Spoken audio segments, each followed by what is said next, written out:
Excuse me. Move there, yeah. Move side. No problem. No problem. Move later. Yeah. Yeah, this side. Thank you. That's good.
We don't have a seat for you.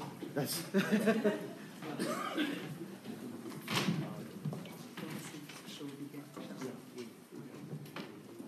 you need a seat? No, I'm saying. Oh, yes. Sorry.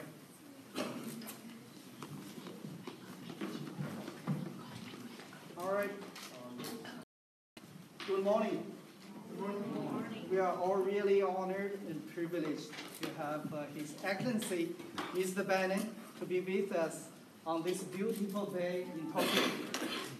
So I personally largely appreciate that Mr. Bannon made a special effort to travel across the American continent and the Pacific to come here to address us and get his very important message across. I don't think Mr. Bannon needs any introduction. With no further ado, I give floor to you, Mr. Bannon.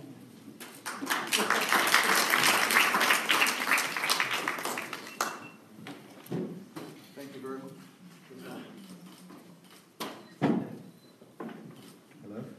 Is that on?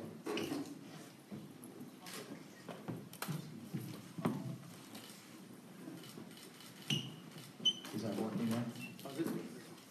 No, just this should be working. Can you guys, can you hear me? Yes. Okay.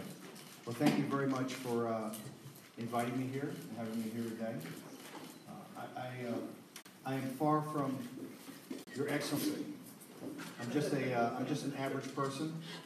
I come from a very working class, blue collar family in the United States, and I'm a populist. And that's what I'm here to talk to you all about today. The great awakening of global populism and how it can have an impact not just on lives of people in the United States of America, but people throughout the world. And how this is really an uprising, a coming together of working class and middle class people throughout the world, whether that's in India, the United States, Asia, Europe, Latin America, Africa.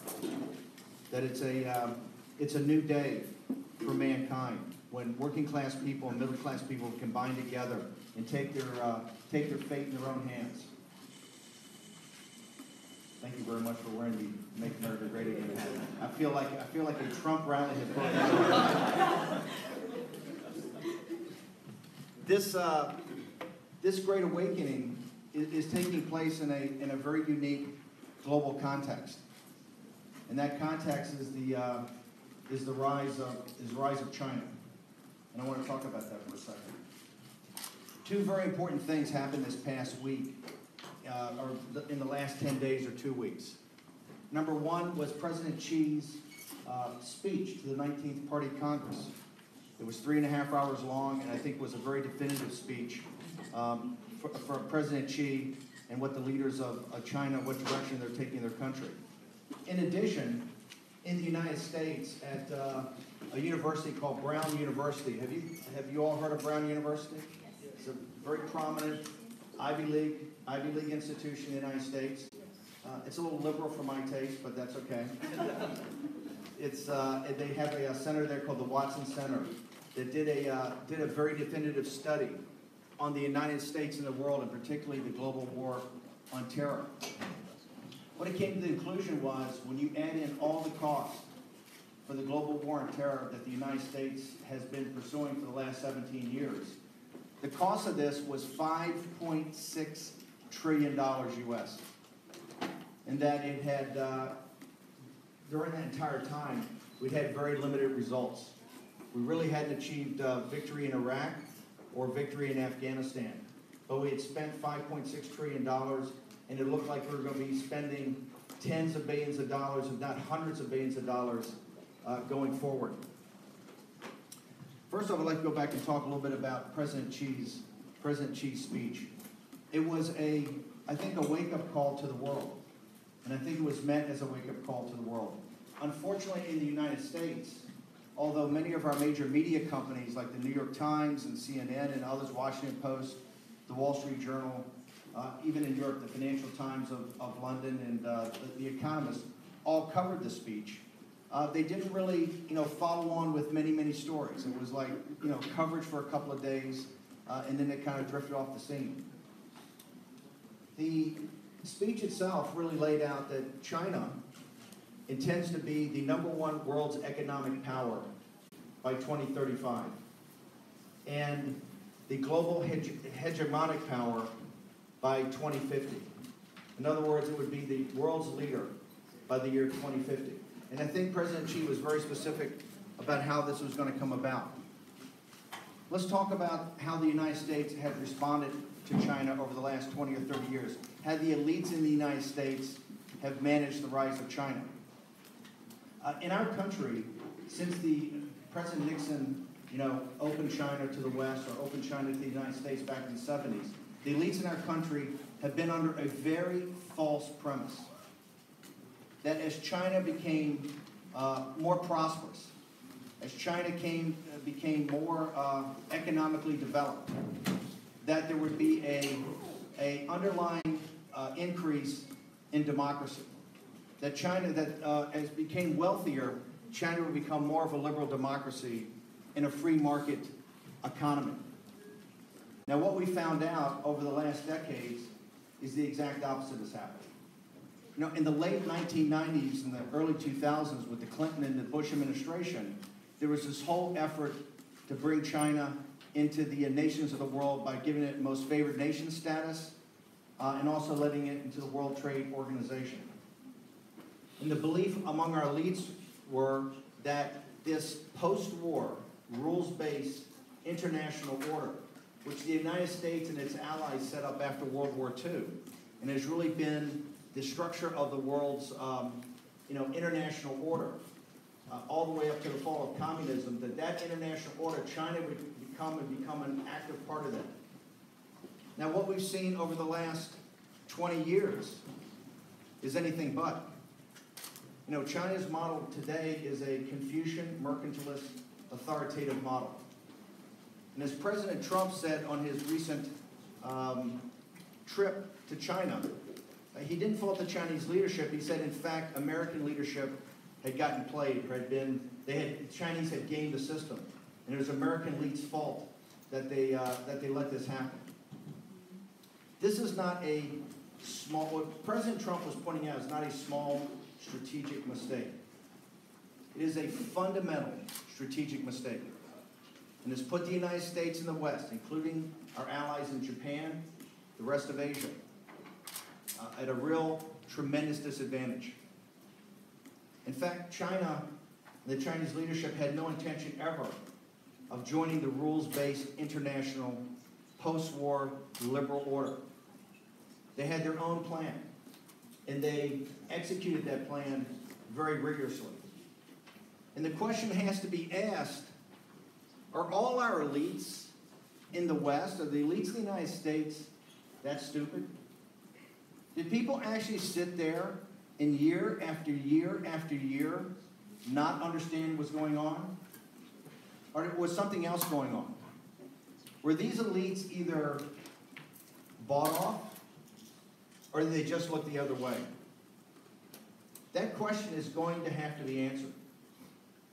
Because now, in the United States, President Trump's rise to power, and also Brexit, they're inextricably linked. As executive chairman of Breitbart, I was very honored many years ago to start Breitbart London with a group of editors and reporters, some from the Daily Telegraph, some from other newspapers and news organizations that were conservative, that thought that the real story of London and the United Kingdom was not being covered. And that there was a small party called UKIP, the United Kingdom Independence Party, led by a guy named Nigel Farage. And that was a version of like the Tea Party in the United States. And that the rise of that party was a populist rise, an anti-elite rise. And so when we started Breitbart London in 2013, we were looking downrange. We thought the United Kingdom is like a canary in the mine shaft to the United States about its politics. And we saw in the run-up to the Brexit movement something very similar to the populist rise of working-class people in the industrial Midwest and east of the United States. When Brexit took place, Nigel Farage said the next morning to BBC that if Breitbart London had not been around as a platform, a news platform for these views, Brexit would have never happened. It was 60 days after that I stepped in as CEO of the Trump campaign. Now, Brexit and the 2016 campaign in the United States are inextricably linked. But it's what links them that's important. What links them is China. It's the exporting of Chinese deflation and the exporting of Chinese excess capacity that gutted the Midland heartlands, industrial heartlands of the United Kingdom, and gutted the upper Midwest of the United States. The people who know that are not our elites. They are in active willful blindness of what that reality is. But in the United Kingdom, in the United States, the people who know that are the workers. They understand where the factories went. They understand where the jobs went. There's a gentleman named J.D. Vance who wrote a tremendous book in the United States called Hillbilly Elegies. It is the sociological underpinnings of the Trump revolution. It tells the story of working class and underclass people in the United States and really the demise of their lives over the last few decades. It was J.D. Vance who pointed out to me that a number of studies from MIT and Harvard that have been done that point to the factories that left for China, the jobs that left for China, the workers who were left behind, and the opioid addiction crisis in the United States. You know, what we're seeing in industrial America is a collapse of a culture, a collapse of a society. The desperation when good jobs leave, and there's not jobs that, particularly men as breadwinners, can actually step in and support their families. And that crisis is one of the biggest crises in the United States right now. You've probably heard of the opioid crisis, but that's one of the biggest crises in the United States. What American policy has essentially been by our elites the management of America's decline. And I tell you who knows that. Working class people in the United States of America. It's why when Donald Trump, in June of 2015, came down that escalator, which I'm sure you all remember, and gave that fiery speech in the lobby of Trump Tower. Remember, when President Trump, at the top of that escalator, he was number 7 in the polls. After he came down and gave that speech that night, he was number 1 in the polls. And he never looked back. And the reason is very simple, is that working class people understood that Donald Trump was not going to manage America's decline. But Donald Trump was going to put every effort he could, his shoulder to the wheel, to make America great again. Now, how is he going to do that? There were 3 broad areas. Number 1, he was going to stop massive illegal immigration to the United States, right? And start to talk about limitations on legal immigration in order to get our sovereignty back and make sure our workers could go and get fully employed again. Number 2, he was going to bring back manufacturing jobs to the United States of America. And number 3, he was going to review and make decisions on these foreign wars that we've been in for 15, 16, and 17 years. The same wars that the Watson Center later would come out and said cost $5.6 trillion. By the way, it's not $5.6 trillion. The opportunity cost of that is tremendous. People in the United States will say if we had spent $5.6 trillion on development of our inner cities, development of our infrastructure, we'd be much farther along today in competing with China in the world economy. But it's just not the money. It's the 7,000 dead and the 52,000 casualties we've taken. I think the present value alone of the present value of our medical benefits and our VA benefits to our wounded is almost $1 trillion. So the United States now is really the leadership no longer have people that argue China's going to become a liberal democracy, China's going to become a free market economy. All those experts, right, all those geniuses that gave us such incredibly terrible advice. You still see them on cable TV, right? They just come under different guise. Now you have two sets, the rational accommodationists and the hawks. Okay? So the rational accommodationists have this new theory. It's called the Thucydides trap. Have you heard of the Thucydides trap? Are you familiar with this? It's this concept historians are talking about from the Peloponnesian War, in which you have a declining Sparta, the dominant power, and a rising Athens.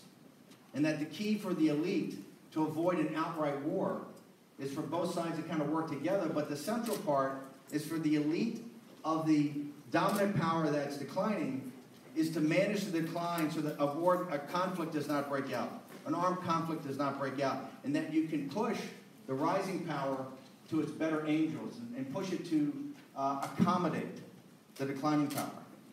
So today the rational accommodations in the United States, which are the old elites that one time argued China was going to be a liberal democracy and a free market capitalist, today they argue, don't pay attention to President Xi's speech. Don't pay attention to the Chinese leadership's aims and directions. That they'll accommodate us, right? All we have to do is manage them to their better angels. Then there's people like myself and others, right, in the America First movement that says, why don't we have enough respect for China's leaders to take them at their word, right? And listen to them. And tell them what they're, pay attention to what they're telling us. Because they're very straightforward. The 19th Congress speech of President Xi, at 3.5 hours long, I've probably had this talk, about 8 or 10 times over the last couple of weeks to American groups, different groups, Tea Party groups, Zionist Organization of America, Christian groups, Catholic Vote, populist groups, certain hedge fund managers. And I've always told them the same thing. The crisis we have in the West is that President Xi can give a 3.5 hour speech and actually walk through their plan for global hegemonic dominance, and nobody in the West pays attention. You have a story in the New York Times, you have a story on CNN, you have a story in the Financial Times of London, you have an editorial in the Wall Street Journal, but you cut on American TV, you don't see it dominating the news. You don't see article after article after article. There's no narrative. It's essentially like it never happened. In fact, American television, this is the lack of seriousness we have. American television, almost the entire clips that were played in that speech were the former premier, who's 91 years old. Remember, he was there with he had the magnifying glass to read the speech, and he kept looking at his watch because it was 3.5 hours long. I'm sure at 91, that's quite a thing to sit through. They played that. That was the big takeaway that the American and global media had. The kind of, the funny part of it. It's not a funny speech. It's not meant to be a funny speech. It's meant to tell the world, this is where we're going. This is what we're going to do. And this is how we're going to dominate as a global hegemonic power. It's also more than a warning to the West. It essentially says the Confucian, mercantilist, authoritative model has won. And the Judeo-Christian, liberal, democratic, free market capitalist West has lost. They couldn't be more blunt. In fact, there are 5 aspects of the speech or the Chinese leadership's plan that they basically lay out that what happens over the next couple of years, they think they will actually have control of world dominance. Number 1 is Plan 2025. Have you heard of Plan 2025? That's a strategic plan that the Chinese leadership put in several years ago to dominate 10 global industries. 3 of those industries, silicon chip manufacturing, robotics, and artificial intelligence, when combined, will give the Chinese dominance in global manufacturing in the 21st century. Number 2 is One Belt, One Road. One Belt, One Road is this really audacious geopolitical expansion of China. Everybody, when I give this talk, or I'm in the United States as a hawk, they say, oh, Bannon, you're wrong, you're wrong. The Chinese have never been expansionists territorially. that you've way overblown this. They are expansionist geopolitical. The three great geopolitical theories of the 19th and 20th century that really defined the 19th and 20th century are by Mackinder, a Scotsman, Mahan, and Speakman. The audacity of One Belt, One Road, it combines all three geopolitical aspects into one plan. It combines Mackinder's theory of who controls the heartland of Central Asia controls the world island. And who controls the world island controls the world. Alexander the Great, Napoleon, Hitler, on and on. Peter the Great. The great conquerors of the world understood that. That's how Mackinder came up with the theory. The Silk Road expansion that ties together the great republics of Central Asia and really unites political Islam into one market with the Confucius mercantilist market model is what the One Road is, or I guess the One Belt. The One Road is to take the theory of Mahan, which was what the basis of British imperial strategic plan in the United States after that, was to get all the ports around the choke points, right? And you see the Chinese doing this today in the Persian Gulf, in Djibouti, down in the South China Sea. That who controls the world island by its navy and by these ports will control the world. They've combined both Mackinder and Mahan. No one's ever done that before. But the third is actually even more audacious. Speakman, who's much less known. His is about the internal lines of communication from the sea. And his theory is you push out the invader outside of their sphere of influence. Speakman's, that's why the South China Sea, that is this continual pushing out away from the mass of Asia. Japan and the United States.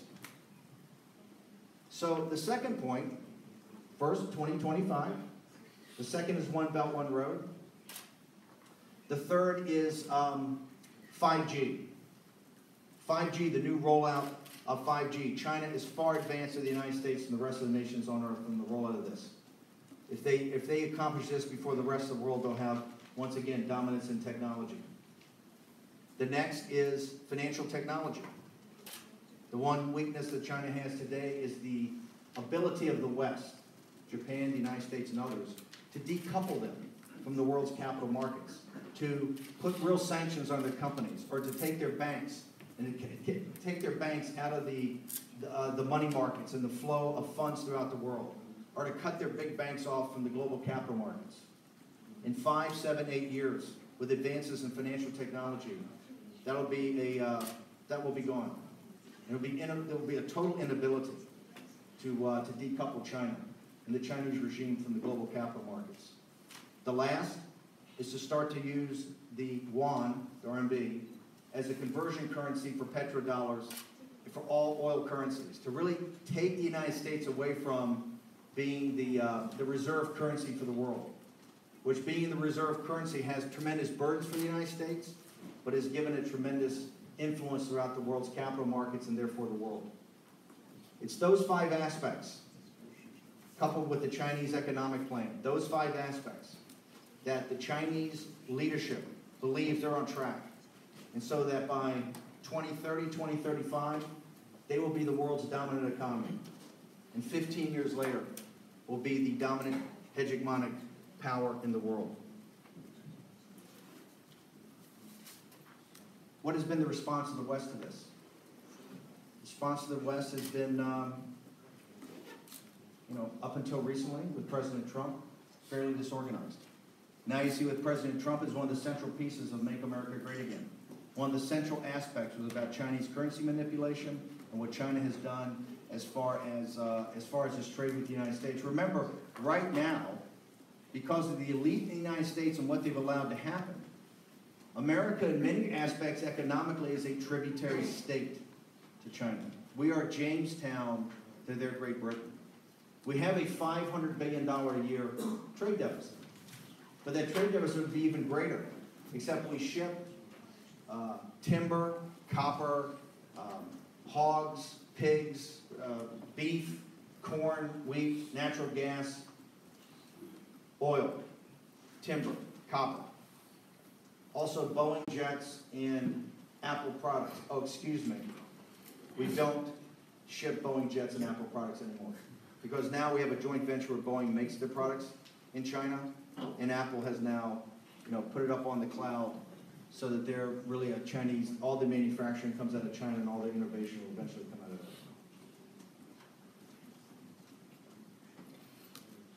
China, over the last 10 years, has taken $3.5 trillion in forced technology transfer from the United States. Okay? This is not intellectual property theft. Intellectual property theft can be corrected by human agency. You can get better cybersecurity, you can do a better job against industrial espionage. This is really tribute, or what needs to be paid in order to get market access.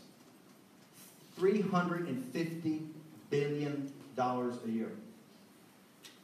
More importantly, it's taken what is the flower of the liberal, democratic, free market system, and that is our innovation. America's been powerful because America can innovate. The West has always been the leaders in innovation. And what the Chinese demanded in order to get access to their markets was that our companies basically had to give over its technology, basically had to give over its innovation.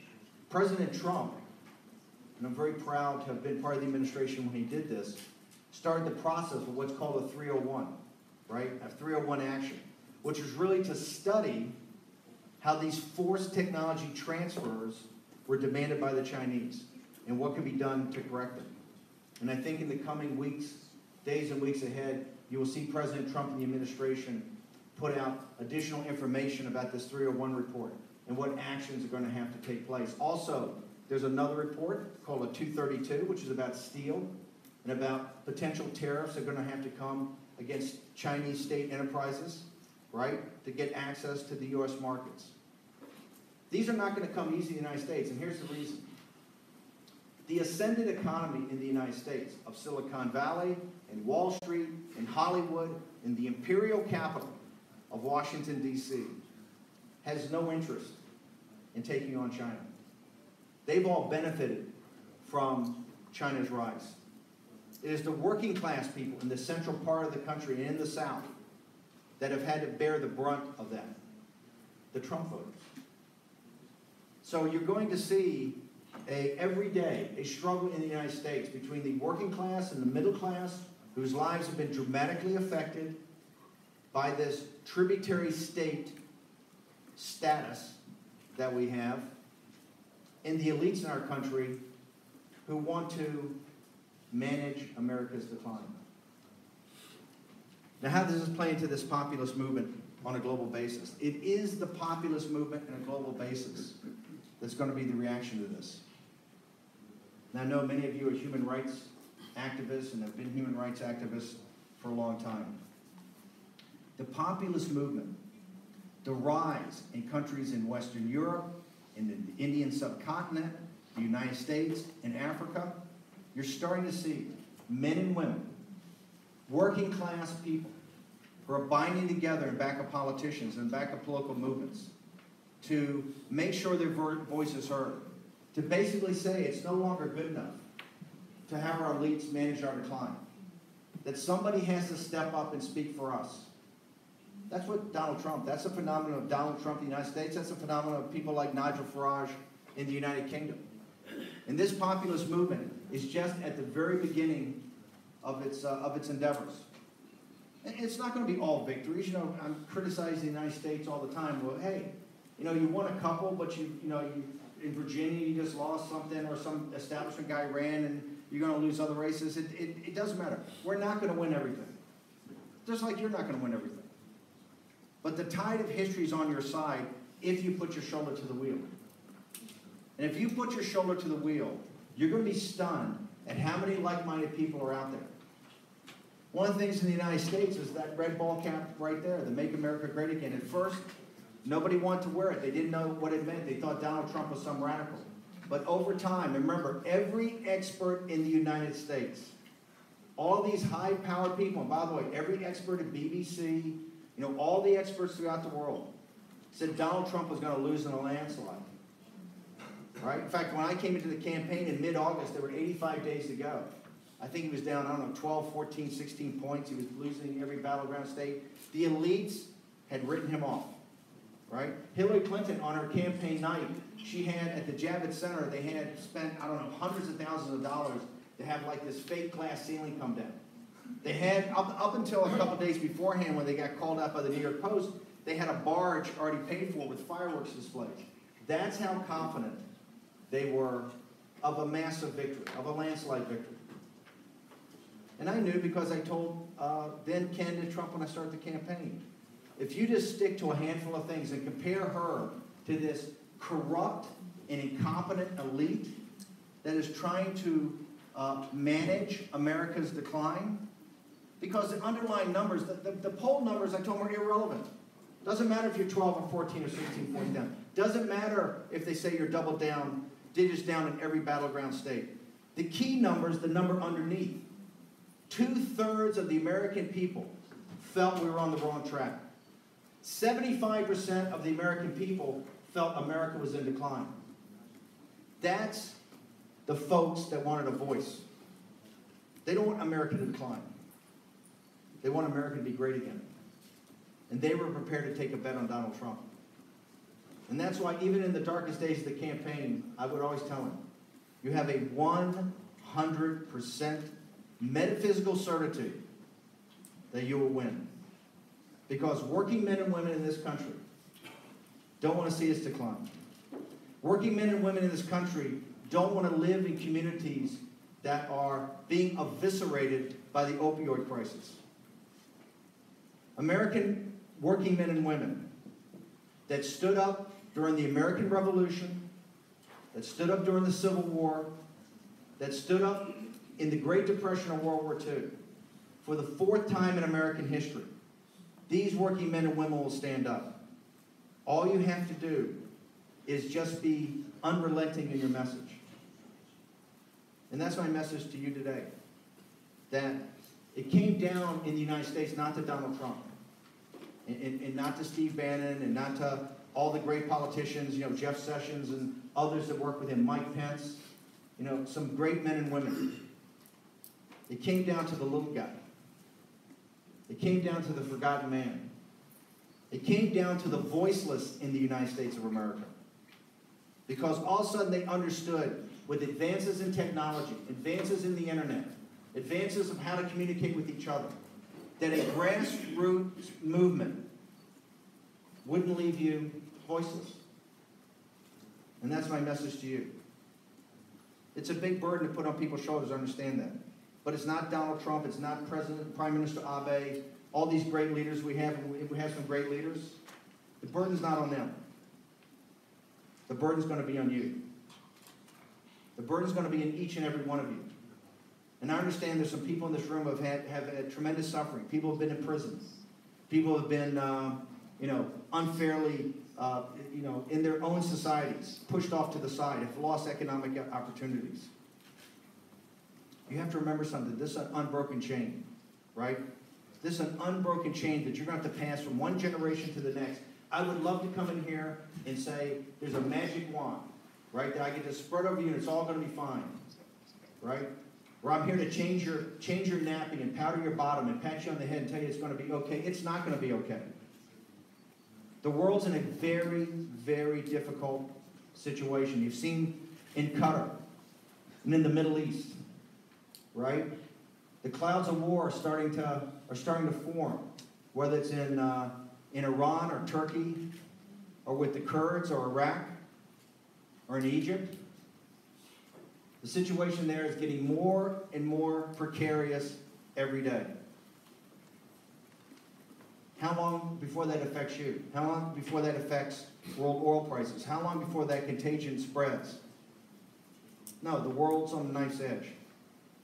And we have what I call a long, dark valley ahead of us, like the 1930s. This valley of decision, right? Those decisions made by you are going to determine, as we come on the other side of this, what the world's going to be like. Is it going to be peaceful and prosperous? Or is it going to be the death and destruction of the 20th century? Remember, most of you were born in the 20th century. Okay? That was the bloodiest century in mankind's history. I think it's 280 million people died of famine, right? At concentration camps all over the world, in wars. A millennia from now, they'll look back as a dark age. And they're going to ask in the 21st century, do we come through and see the light? Did working men and women stand together to change things? Or are we going to slip back in to another 20th century? Trust me, the decision is going to be made by you all. It's going to be made over the next 5, 10, 15, 20 years. I really want to thank the Japanese government, the Japanese people, for allowing this conference to go over. There was tremendous pressure not to have this conference, tremendous pressure not to have me speak. It takes real courage from Prime Minister Abe and others to allow this to happen. And remember, Thucydides said the key to a happy life is freedom. And the key to freedom is courage. And Churchill said that courage is the most important of all virtues, because it's upon courage that all the other virtues rest. It's the Japanese people that can work with the Americans. They have a special sense of what a tragedy can be in the 1930s and the 1940s, along the lines of what the Chinese leadership is doing today. And that's why the Japanese people have to be our partners. Have to be our partners in doing this. It can happen no other way. And that's why the first time to give an international speech like this, I would only do it if I could come to Japan and talk to the Japanese people that I'm so fond of. With that, I want to thank you. Thank you for having me, and I'll take some questions.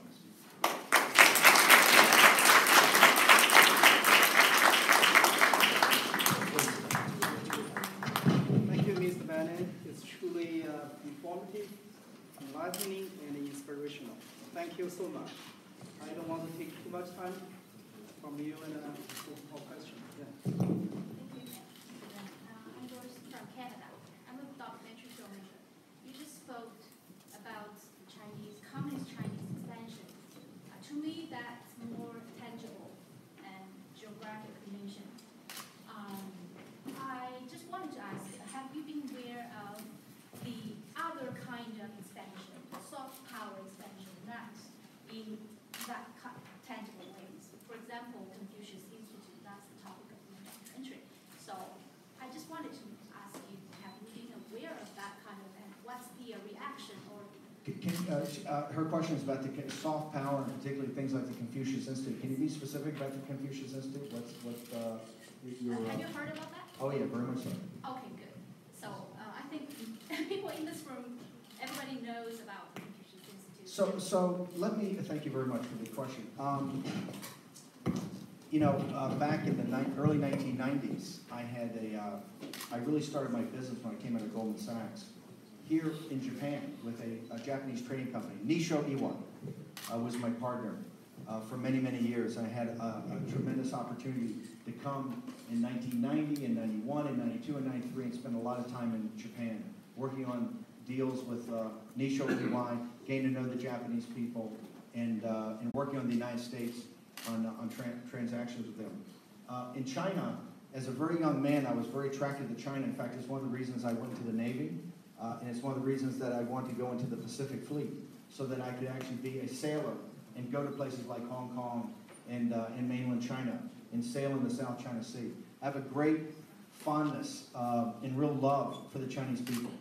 It's tremendous, and what they've accomplished over the centuries, in particular the last 20, 30 years, has been nothing short of remarkable.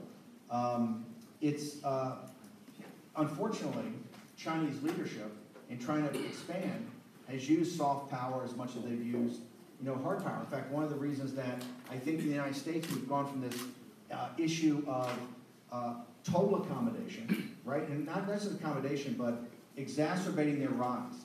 Taking this kind of what I call the rules-based international post-war order, which is this infrastructure of American security guarantees throughout the world with this inextricably linked system of trade deals, commercial relationships, and capital markets, all the way from Western Europe, all the way around the Gulf, Persian Gulf, through the South China Sea, Straits of Malacca, up to the Northwest Pacific. And really not just accommodated it, but exacerbated the Chinese leadership not playing by the rules. At the same time, you see in the United States a definite expansion of Chinese soft power, whether it is financial relationships with our elite, or things like the joint ventures they have at our university, the number of Chinese scientists in our weapons labs and national labs, and things like the Confucius Institute, which I'm sure in the days and weeks ahead are going to become even more brought to light. So yes, definitely I think there's a lot of people in the United States right now questioning this entire expansion in soft power, besides just the hard power of military and economic expansion. Ever.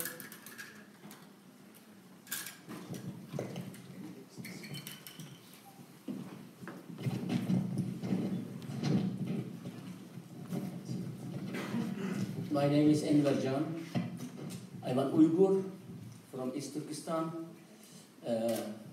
number of people directly suppressed by Communist China, and living for the last 40 years in Europe, in Germany, and try to understand what you have said, and partly this was exactly what we have been saying for the last 20 years to the European communities, that please do not let China to rise again.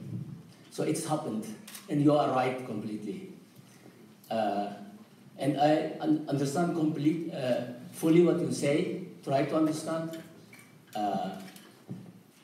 In the previous Republican administration, we noticed that there was a strategy to engage in Central Asia, backyard of China, and later we saw that the United States withdrew from Central Asia, from Afghanistan, and as a result now in Syria, Russia is again in Middle East. So in what you're saying, in Europe also, the people, the politicians have difficulty to understand what Trump administration wants by saying great United States again, to make United States great again. It is, for me, is a way to stop China rising. I think the administration has to make clear its policy first to its allies in Western Europe, that they understand what the United States mean. United States doesn't mean that to withdraw their support to Europe, but to make United States great again means that to stop China and that be able again to be strong with its allies in Western Europe. Thank you. I like your interpretation. Yeah, that's fantastic. Thank you. Go ahead. Ms. Ben. Oh, I don't know what I could say to that. That's a very clear, I think, a very clear statement. I think one thing about just America first under President Trump doesn't mean America as isolationist, right? It means America engaged in the world, looking at a robust and strong America that's rebuilt its economy, right? And understands that in its commitments to the world, they have to be in the vital national security interests of the United States, because where it's in the vital national security of the United States, in certain parts of the world, it will be in the vital national security interest of those partners. For instance, in the Gulf right now with the United Arab Emirates and Saudi Arabia, and the situation in Qatar, about the financing of the exporting of radical Islamic terrorism, and UAE and the Saudis saying we can't allow this to happen out of Qatar anymore. It's a perfect example, I think, of President Trump's policy. The one aspect in Central Asia, and particularly in Afghanistan, and I think directly applicable to you all, the United States can't export democracy. It can't export. We've been at this since Athens. right? 2,500 years ago. And if you saw in the 2016 election, we're still trying to figure out how to do it, right? Democracy is messy. Democracy sometimes is quite contentious. We can't force our values on the rest of the world. It's the rest of the world. It's folks like yourselves. When the time is right in your societies and your cultures to take this on, you'll know, and you'll start to work, and every day it'll start to build and build and build. That's where the United States will be there, for you.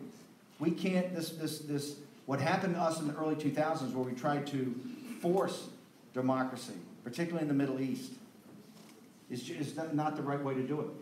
People have to want it. They have to want to strive for it, just like what happened in America before the Revolution, the American Revolution, when it finally came time to throw off the British imperial rule. Got to remember, in the American Revolution, the rule of thumb when you study our history, what historians say, 1/3 of the people were for the Revolution, 1/3 of the people were Tories and really backed the British, and 1/3 were in the middle to see how it went. Just human nature. I want to back a winner. You're going to see that in many, many of your own countries. There'll be a very small group that it really starts with. But I can tell you, the United States, particularly in Central Asia, in places like Kazakhstan and others, has tremendous interest and tremendous relationships with those countries. So don't expect and don't believe what the mainstream media tells you about President Trump and the American people and being isolationist. I was a naval officer coming from a blue-collar family. I had the great fortune to be a naval officer in the Pacific Fleet, South China Sea, and then eventually in the Arabian Sea and the Persian Gulf in my second deployment. My kid brother was a Navy pilot in Libya, in the attack on Libya in 1983, and my daughter is a graduate of West Point and served with the 101st Airborne in Iraq. So, we're just one small family that's very emblematic of a greater truth, that the American working men and women understand there has to be a commitment throughout the world. And it's all about kind of what that commitment is and what the purpose of that commitment is. So I think it's a great, great summary.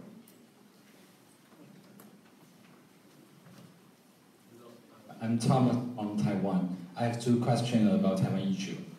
First, there are comments say that President Trump just take Taiwan issue as a bargain chip in the negotiation with China. How do you think about this kind of opinion? Is this a suitable description to the president's strategy? Can you repeat that slowly? Yeah.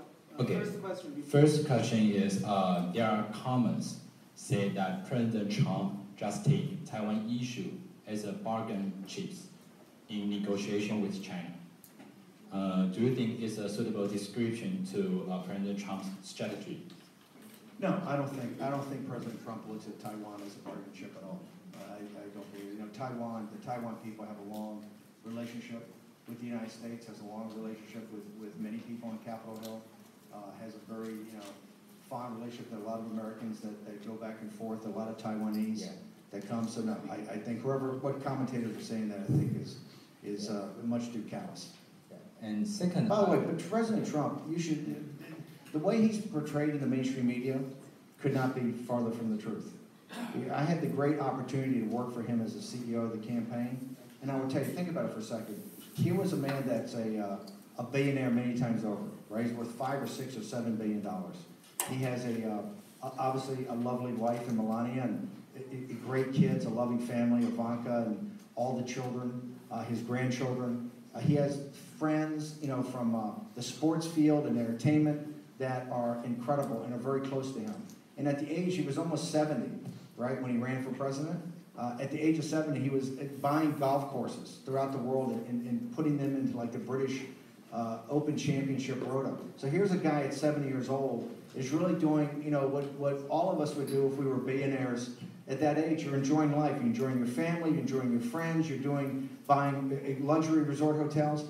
He ran to be president of the United States and to represent the little guy for one reason. And by the way, the Clinton apparatus didn't debate. This was not a debate on the great issues of the day.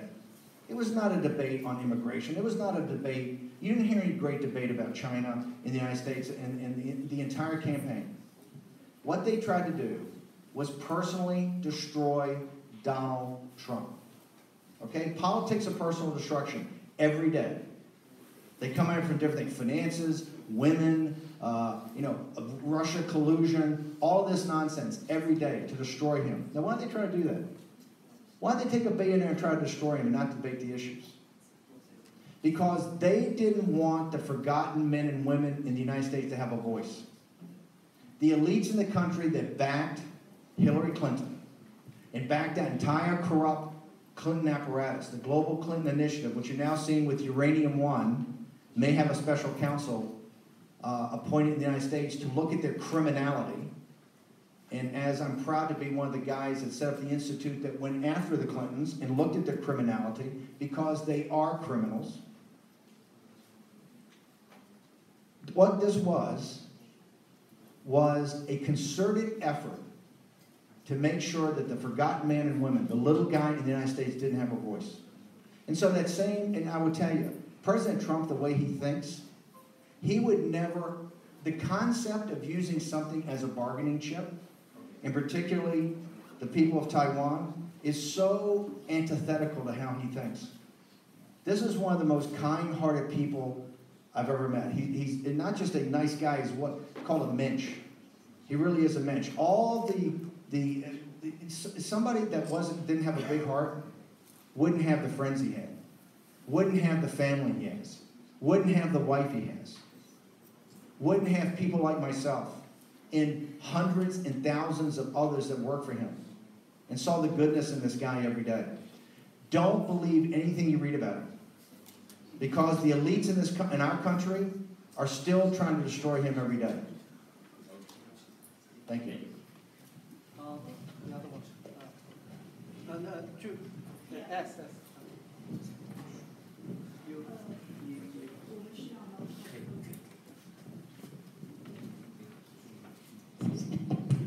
Thank you, Mr. I get really impressed by your speech today. Thank you. And you mentioned Mr. Trump, President Trump made a strategy thought during the visit to China, and is his thought maybe it shows his strategist thought. Is clear? It's okay. Yeah, I don't use this.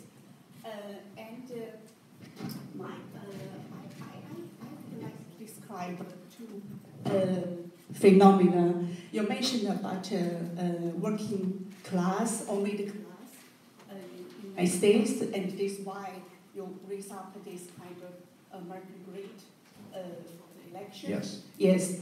And I like to say now we really have to globe. Before we said West and East, North and South.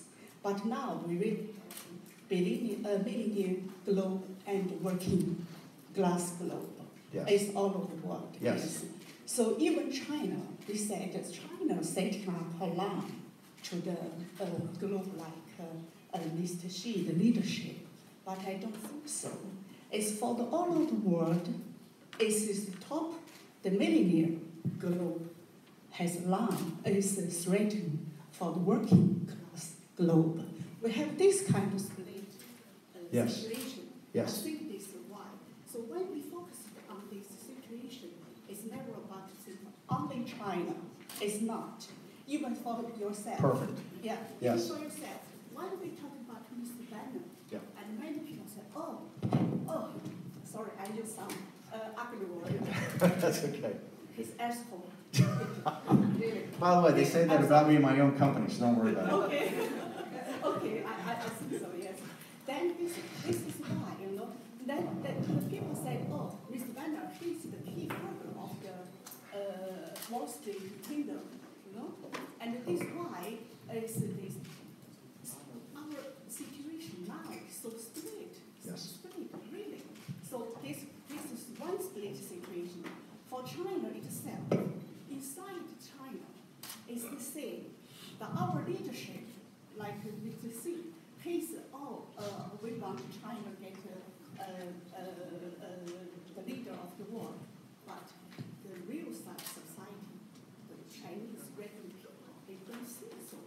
Yes. don't follow. These are not split, you know. This big gap, this in the future, I have worked about what we have. The society don't follow that. Don't follow this Let's kind keep of the schedule. question brief. Okay. Let Mr. Bannon to answer, then That's we'll a give great, yeah. more time to Okay. If I can summarize it. so that multiple can answer. Okay. Sorry So about that. my question is, Yeah. how this... Your question, am I an asshole? No, the answer is. I don't think I've ever come to a place and been called an asshole by the... Now, too many, yes.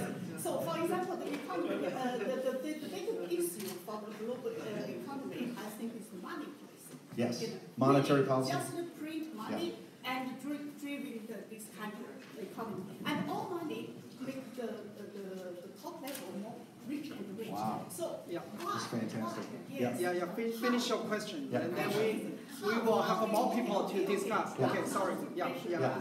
Mr. Bannon. Yes, you think the international society, how to react, how to fit all. Okay, so here's the Thank you for the question. Fantastic. We got it. That's Thank you. fantastic. Remember, in January of 2017, within a couple of days of each other, there were two speeches. One was President Xi's at Davos, right? And the other was President Trump's inauguration speech, the American Carnage speech, where he actually made the statement that we're going to unite the countries of the world to eradicate radical Islamic terrorism from the face of the earth. But he also laid out other benchmarks. Now, President Xi went to Davos, and I often call it the Party of Davos. The Party of Davos is that system of elites, right? Whether it's in Los Angeles or New York City or Paris or London or Shanghai or even Tokyo. They kind of, look at the world in a certain way, very different than the working class. And you're right. Today, you can't look at the world north or south, east or west. It's like in the United States, we say that there are the Republicans and Democrats are no longer really a way to look at politics.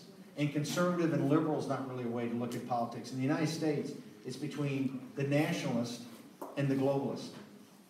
So I absolutely believe, that's why I said the great awakening that you're seeing is working class people who, because the internet can disintermediate legacy,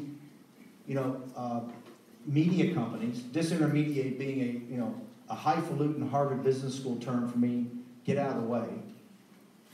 The legacy media companies, that working class people throughout the world can understand that the Party of Davos and what they've done in enforcing globalization has really accreted virtually all the value to themselves and almost none of the value to the working class of the world. In fact, in the 2008 financial crisis, what did the global elite in the Party of Davos do? They took care of themselves, right? They flooded, like you said. In world capital markets, all they did to save themselves is to cut on the spigots of liquidity. They flooded the zone, whether it's here in Japan or in Western Europe, the city of London, on Wall Street. They flood the zone with liquidity to stave off having to really look at the rot that's underneath the world's financial system. And particularly without looking in the United States to take care of the community banks and those financial institutions that lend to minority, black and Hispanic entrepreneurs in the working class. And so what you had is this tremendous asset inflation over the last 10 years. If you've owned real estate or stocks in the great capitals of the world and in the United States, the last 8 or 10 years have been the best run you've ever had. But if you're an average person on an income, it's been the worst. In fact, in the United States, if you're a high school graduate, you have not had a raise since 1972. You have not had a raise in 50 years. That's why you have people in the United States, working class people, working 2 and 3 jobs. That's why the mothers work 2 jobs. That's why there's no one home for the kids. Because the pressure on the working class to even have to survive has been greater than ever. So your point, that's why the title of the speech is The Great Awakening. The Great Awakening is that the little guy is going to understand one thing. that united in power, you're going to make Donald Trump the President of the United States. And united in power in your home countries, you're going to bring other populists to power. And once populists get to power, you're going to see that the economic benefits are going to be spread more evenly. I'm not a communist, I'm a capitalist. I went to Harvard Business School. I worked at Goldman Sachs. But I'm a true capitalist. What we have in the United States today is not capitalism so much as it's a form of socialism for the wealthy. The financial crisis shows that. All of the downside was taken away by the American taxpayer. A guy making $50,000 a year pays for the bailout of all the big financial institutions and saves Goldman Sachs from bankruptcy. You know, I'd say this is the Tea Party things, if you ask me to be governed by the first 100 people that come to a Tea Party rally or a Trump rally wearing that hat, that red hat, or the top 100 partners at Goldman Sachs, I would take the first 100. And you know why? It's very simple. They have more decency, grit, determination, hard work, and they know more about the social fabric of our country than the elites. And so I totally agree with you. This global phenomenon of what I call the party of Davos, who, by the way, gave President Xi a standing ovation. And you know why? No, it's very simple. Because the party of Davos are the exact group of elites that made out on its rise. And they're the exact group of elites that fear working men. Why do you think the elites go after Donald Trump so hard? Why do you think they're not trying to defeat Donald Trump? Remember one thing about President Trump. They're trying to destroy him because he's a symbol. And if they can destroy a billionaire who stepped up and started to represent the working people in the United States, if they can destroy him, they can destroy anybody. And that's what they fear. They fear that the working class and middle class in the United States is going to get a voice. Just like, trust me, as the populist movement comes throughout the world, your leaders, the first couple of waves, they're going to try to destroy them because they understand the latent power that they represent. Great question. Even if you call me an asshole, things are great. I can only take one last question. One last question from media. Don't worry, we will have a chance. Hold on. We have the opposition party actually in the room. We have one last question, but I want to take it from media. Okay. Thank you. Thank you. Thank you, Mr. Obe, the Nikkei Asian Review. Let me just ask you. Sure. So you're now outside the administration, but how do you evaluate President Trump's summit talks with President Xi? What do you think he has accomplished there? That's the first question. And the second question is... just one question, because we are running out of time. One question at a time. Well, look, President Trump is one of the smartest negotiators in the world. I had the privilege of working on the campaign. I mean, this is a man that built his, empire due to the ability to not just strategically plan, but also to negotiate. And I realize there's been both people who thought the trip to Asia was fantastic. There's been the people who thought the trip to Asia was not confrontational enough. I have enough confidence in President Trump that it's part of his plan of how to both engage and also to start to change. President Trump is an individual that really believes in personal relationships. And I think it's a pretty open, secret. He's first admit he's developed a very strong relationship with President Xi. And President Trump, and I think he says this all the time, he's a big believer in those personal relationships can then drive real negotiations. I think it's very high on his priority, and it should be a very high priority to the people here that are from Japan. It's obviously the situation in Korea. And I think you've got to balance everything that he did in his visit to China within the context of the Korean situation. And so I don't know all the inner details like I used to know when I was in the White House. And, I will say it's a pretty open secret that I was much more of a hawk, right? I'm much more about confrontation. I'm a fighter. I think confrontation moves things forward, right? But President Trump has a very different style. President Trump is really one who likes to engage. And I think we just have to see as time evolves, what the outcome of this is. But I would say that generally, I thought the entire Asian trip, including Japan, South Korea, what happened in China, and then what happened down in Vietnam, was an overall very big success for President Trump. I think it's being looked at as a success in the United States. And I think that his speech that he gave in Vietnam about trade and about how the United States is going to be a partner on a bilateral basis is really going to be one of the big takeaways. So I think President Trump, all the media were just sitting there waiting for him to make one gaffe, right? One small mistake, and they would be all over it. And I think they're very upset he didn't make that mistake. So, President Trump is, like I said, has his own negotiating style, and I think you'll see that play out in the days and weeks ahead. And remember, President Trump intends to stay for another 7 years. So I believe he looks at this as the opening engagement with China in his first term, and I'm sure he's got a plan for how it goes through the second term.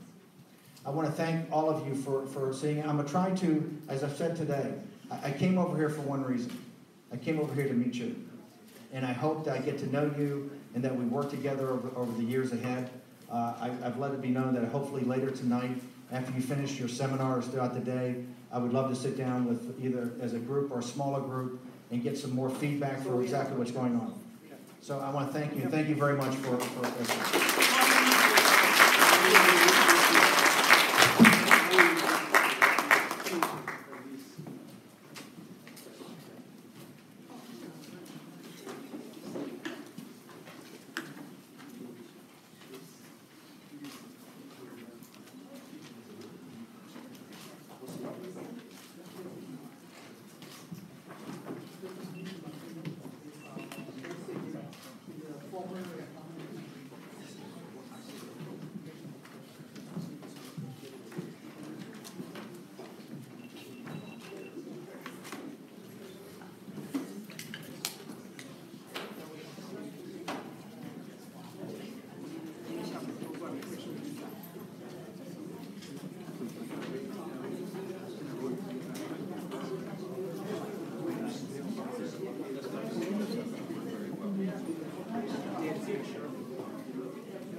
We will bring him back tonight at our training workshop for 我们还有机会，我们还有机会，请我们需要走。今晚还有。